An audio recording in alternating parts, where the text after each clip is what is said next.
2024 మే 13వ తేదీ జరిగే సార్వత్రిక ఎన్నికల సందర్భంగా నాగులుపులపాడు మండలం నాగులుపులపాడు గ్రామంలో ఎన్నికల ప్రచారంలో భాగంగా శుక్రవారం బాబు సూపర్ 6 కార్యక్రమంలో పాల్గొని ఇంటింటికి వెళ్లి టీడీపీ మేనిఫెస్టో పథకాలు గురించి వివరిస్తూ సైకిల్ గుర్తుపై ఓటు వేసి మీ విజయ్ కుమార్ని మరియు బాపట్ల పార్లమెంట్ ఎన్డీఏ అభ్యర్థి శ్రీ తెన్నేటి కృష్ణప్రసాద్ గారిని ఆశీర్వదించాలని ప్రార్థించిన సంతనూతలపాడు నియోజకవర్గ టీడీపీ జనసేన బీజేపీ ఉమ్మడి పార్టీ ఎమ్మెల్యే అభ్యర్థి బిఎన్ విజయ్ కుమార్ మరియు మాజీ ఎమ్మెల్యే యామిని బాల. ఈ కార్యక్రమంలో మాజీ ఎంపీటీపీ ఉప్పవరపు వీర చౌదరి, మండల పార్టీ అధ్యక్షుడు తేళ్ల మనోజ్ కుమార్, జనసేన మండల పార్టీ అధ్యక్షుడు భూపతి మురళి, మండల మహిళా అధ్యక్షురాలు ఝాన్సీ, సీనియర్ నాయకులు మారెల వెంకటశేషయ్య, దివి పొన్నారావు, మండల సెక్రటరీ కాకర్ల లక్ష్మీవరప్రసాద్, గుమ్మడి సాయిబాబా, మాజీ జడ్పీటీసీ షేక్ గజావలి, మారెల కిరణ్, చుండూరి నాగేశ్వరరావు, ఉన్నం వెంకట్రావు, కొనిజేటి ధనుష్, ఉప్పుటూరి హరినాథ్, కల్లూరి రవి, సాయి, ఆంజనేయులు, పెద్ద సుబ్బయ్య, గిరి, దుడ్డు వెంకట్రావు, గుంపల సుబ్బారావు, విజయ్ మరియు మండల టీడీపీ జనసేన బీజేపీ నాయకులు, గ్రామ నాయకులు, కార్యకర్తలు పాల్గొన్నారు.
మాజీ శాసనసభ్యులు, సంతనూతలపాడు నియోజకవర్గ అభివృద్ధి ప్రదాత, టీడీపీ జనసేన బీజేపీ బలపరిచిన ఉమ్మడి అభ్యర్థిగా మన బాపట్ల పార్లమెంట్ ఎంపీ అభ్యర్థి శ్రీ తెన్నేటి కృష్ణప్రసాద్ గారిని బ్యాలెట్ నెంబర్ 1 మన మాజీ ఎంపీ గారు చేశారు.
బాగా ఉపయోగపడే విషయం.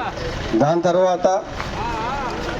తర్వాత మీ అందరికీ తెలిసి ఈ 5 ఏళ్ళు ఏ కానుకలు లేవు. క్రిస్మస్ కానుక లేదు, ఖచ్చితంగా క్రిస్మస్ కానుక ఉంటుంది, పెళ్లి కానుక ఉంటుంది.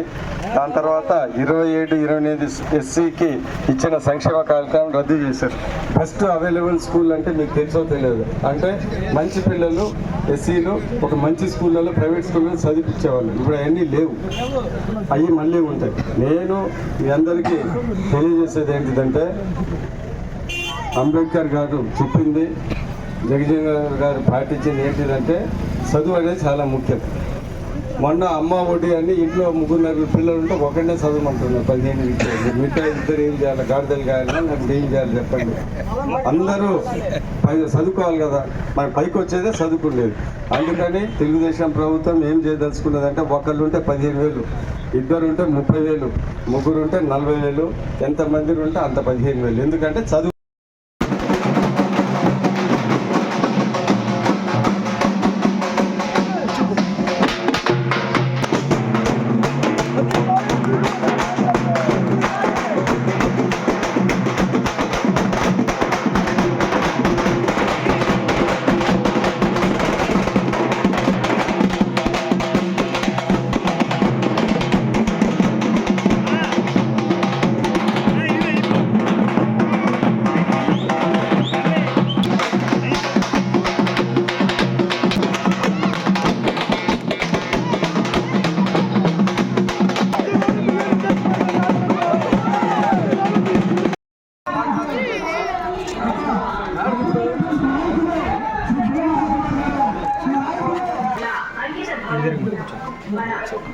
సరిపోతుంది.